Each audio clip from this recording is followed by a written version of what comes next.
Right briefly about manuscripts in India. ఓకేనమ్మా, done. Manuscripts అంటే చేతి రాత పుస్తకాలు లేదా డాక్యుమెంట్స్ అన్నమాట. భారతదేశంలో ప్రజలు తాటాకులు, ఓకేనమ్మా, పేపర్ పై రాశారు. వీటిలో మత గ్రంథాలు, కథలు, విజ్ఞానం, వైద్య శాస్త్రం, చట్టాలు అన్నీ ఉంటాయి.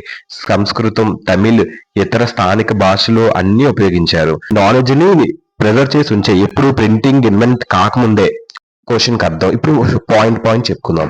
India had a very rich old tradition of handwritten documents in Sanskrit, Arabic, Persian and various vernacular languages. ఓకేనమ్మా, first of all rich old tradition అంటే తెలుసా, కల్చరల్ లెగసీ అని అంటారు. ఇందులో హార్డ్ వర్డ్స్ ఏంటి, అరబిక్ అంటే ఏంటి, అరబ్ పీపుల్ ఒక లాంగ్వేజ్. పెర్షియన్ అంటే ఏంటి, పెర్షియన్ ఒక లాంగ్వేజ్. వెర్నాక్యులర్ లాంగ్వేజెస్ అంటే ఏంటి, నేటివ్ ఫార్మల్ ఎవ్రీడే లాంగ్వేజ్ అనమాట, స్పోకెన్ బై ఆర్డినరీ పీపుల్. ఇప్పుడు ఈ పాయింట్ కి అర్థం ఏంటంటే అమ్మా, భారతదేశంలోని చేతితో రాసిన పుస్తకాలు సంపద ఉన్నది. ఇవి సంస్కృతం, అరబిక్, పెర్షియన్ మరియు లోకల్ భాషల్లో కూడా ఉన్నాయి. వీటిలో మత కథలు, విజ్ఞానం, చరిత్ర, సాహిత్యం అన్నీ ఉన్నాయి. సో ప్రజలు మాటలు చెప్పి అండ్ మాటలు రాసి జ్ఞానాన్ని పంచుకున్నారు. ఈ యొక్క రిచ్ ట్రెడిషన్, ఈ యొక్క సంపద భారతదేశ సంస్కృతి మరియు విద్యా వారసత్వానికి నిలిపి ఉంచింది. సో ఈ యొక్క రిచ్ ట్రెడిషన్ ఇండియా ఒక కల్చర్ లో ప్రిజర్వ్ అయి ఉన్నది ప్రింట్ రాకముందే. అది మనుస్క్రిప్ట్స్ గొప్పతనం.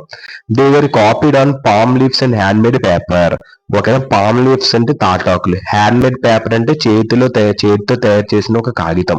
ఈ పాయింట్ కి అర్థం ఏంటి, ఈ పాయింట్ కి అర్థం ఇండియాకి చాలా స్టోరీస్ ఉన్నాయి. నాలెడ్జ్ అండ్ టీచింగ్స్ అంటే భారతదేశంలోని చేతిరాత మనుస్క్రిప్ట్లోని కథలు, విజ్ఞానము, ఈ యొక్క టీచింగ్ సంపూర్ణంగా ఉన్నాయి ఈ యొక్క మనుస్క్రిప్ట్స్ లోని ఇండియాలో. ఓకేనమ్మా, ఇవి సంస్కృతం, అరబిక్, పెర్షియన్ మరియు లోకల్ భాషలు కూడా ఉన్నాయి. ప్రజలు ఈ మాన్యుస్క్రిప్ట్స్ లను చదివి కాపీ అనేది చేస్తారు. ఓకేనమ్మా, వేరే దగ్గర మళ్ళీ మాన్యుస్క్రిప్ట్లు తాటాకులు లేదా చేతిరాత పేపర్ పై రాయబడతాయి మరియు వాటిని మళ్ళీ కాపీ చేయబడతాయి. సో ఇది ప్రింట్ జ్ఞానాన్ని నిలుపుకోవడానికి ప్రధాన మార్గం. ఇదే మెయిన్ వే అన్నమాట, నాలెడ్జ్ ని కాపాడుకోవడానికి ప్రింటింగ్ రాకముందు. ఓకేనా, భారతదేశంలోని సంస్కృతం, అరబిక్, పర్షియన్ మరియు స్థానిక భాషల్లోని చేతిరాత మాన్యుస్క్రిప్ట్లను తాటాకులు లేదా చేతిరాత పేపర్ పై రాసి మళ్ళీ కాపీ చేయబడతాయి. అంతే ఈ పాయింట్ కి అర్థం. They were produced till the date 19th century even after the introduction of the print. ఈ పాయింట్ కి అర్థం ఏంటంటే అమ్మా, 19th century అంటే ఏంటమ్మా, 19th century అంటే ఎప్పుడు లేట్ 19th century అంటే 1870 to 1899 అంటారు. ఓకేనమ్మా, డన్. ఈ పాయింట్ కి అర్థం ఏంటంటమ్మా, ఈ యొక్క భారతదేశంలోని ఈ యొక్క ప్రింట్ ప్రారంభమైన తర్వాత కూడా ప్రజలు చేతిరాత మాన్యుస్క్రిప్ట్లను తయారు చేస్తూ వచ్చారు. ఇది 19వ శతాబ్దం చివరి వరకు అలా కొనసాగుతూ ఉన్నది. ఇది ఏం చెప్తుందంటే చేతిరాత పద్ధతులు మరియు పాత సాంప్రదాయాలు చాలా ముఖ్యమైనవి అని చెప్తుంది. ఓకేనమ్మా, ప్రింట్ కంటే ఒకప్పుడు manuscripts were expensive and fragile. అంటే ఫ్రాగైల్ అంటే ఏంటి, ఈజీలీ బ్రోకెన్. ఎక్స్పెన్సివ్ అంటే ఏంటి, చాలా కాస్ట్. అంటే పాయింట్ కి అర్థం ఏంటంటే ఈ ప్రింటింగ్ వచ్చాక కూడా ప్రజలు చేతిరాత మాన్యుస్క్రిప్ట్లు తయారు చేసేవారు. ఈ మాన్యుస్క్రిప్ట్స్ చాలా అంటే చాలా ఖరీదైనవి. అవి చాలా నాజుగ్గా ఉంటాయి, ఎందుకంటే తాటాకులు లేదా చేతిరాత పేపర్ పై రాశారు కాబట్టి. ఓకేనమ్మా, డన్. అంతే ఈ పాయింట్ కి అర్థం. Had the script was written in different styles, it could not be read easily. అంటే ఈ పాయింట్ కి అర్థం ఏంటంటే అమ్మా, స్క్రిప్ట్లు వేరు స్టైల్స్ తో వేరు రాతలతో రాయబడ్డాయి. సో అందుకే వాటిని చదవడం అంత ఈజీ కాదు. సో అంటే ఓన్లీ ట్రైన్డ్ ఎక్స్పీరియన్స్డ్ పీపుల్ మాత్రమే ఆ మాన్యుస్క్రిప్ట్స్ ని చదవగలరు. సో ఇది జ్ఞానం పంచుకోవడం, అందుకే ఈ మాన్యుస్క్రిప్ట్స్ లో జ్ఞానం పంచుకోవడం చాలా కష్టమైంది. So sharing knowledge more difficult in manuscripts.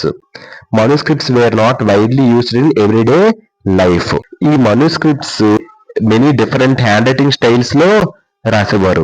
manuscripts చాలా దూరంగా ఖరీదైనవి కావడం వల్ల నార్మల్ పీపుల్ ప్రతిరోజు దీన్ని ఉపయోగించలేదు. ఇది ప్రధానంగా మత, విద్య, ముఖ్యమైన రికార్డుల కోసం ఉపయోగించేవారు. ఓకేనమ్మా, అంటే రిలీజియన్ కోసం, లెర్నింగ్ కోసం, ఇంపార్టెంట్ రికార్డ్స్ కోసం ఇది ఉపయోగించేవారు. కాస్ట్లీ కాబట్టి. Teachers dictated portions of the text from their memory, students wrote them down. అంటే పాయింట్ కి అర్థం ఏంటంటే అమ్మా, డిక్టేట్ చదివి చెప్పడం, ఓకేనమ్మా.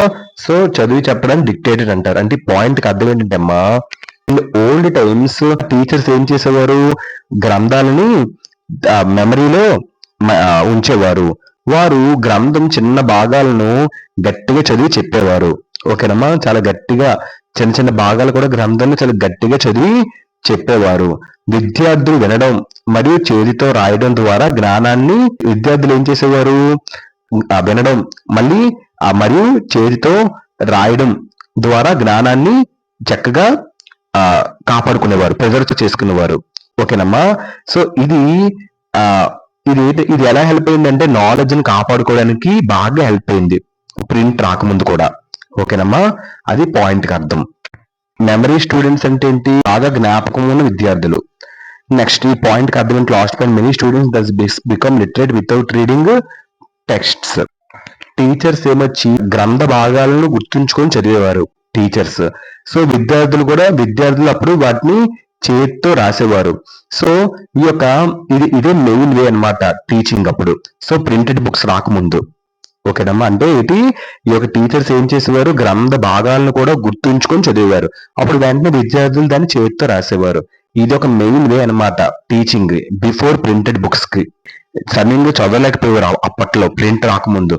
టీచర్స్ చెప్తే విద్యార్థులు కేవలం కాపీ చేసేవారు, ఎందుకంటే ఆ స్టైల్స్ అంత కష్టంగా ఉండేవి దాని మీద, హ్యాండ్ రైటింగ్ కాబట్టి వాళ్ళు స్వయంగా చదవలేకపోయారు. అందుకే చాలా మంది సమయంగా చదవలేకపోయారు. ఇందువల్ల చాలా మంది ఇల్లిటరేట్ గా మిగిలిపోయారు, ఓకేనమ్మా. డన్. కొన్ని గ్రంథాలు తెలిసినప్పటికీ అది అమ్మా, ఇదమ్మా right briefly about manuscripts in India. Thank you అమ్మా. లైన్ వాట్ చెప్పాను, మీకు డాక్యుమెంట్ పెడతాను, రాసుకోండి. థ్యాంక్ యూ అమ్మా.